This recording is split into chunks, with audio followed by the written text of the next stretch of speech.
Oh gosh, another rain warning. Flooded road.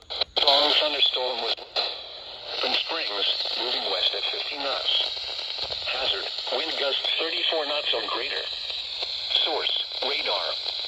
Impact, expect wind gusts in excess of 34 knots, suddenly high waves, frequent lightning, and heavy downpours.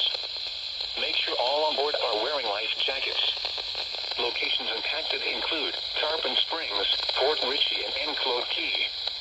Move to safe harbor until hazardous weather passes.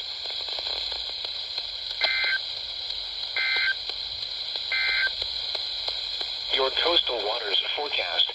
Bro, Ruskin, y'all just literally issued an SMW for Tarpon, or Tampa Bay waters. Now you issue one for coastal waters of Englewood, Tarpon Springs too, and Tarpon to Swanee. What the hell, Ruskin?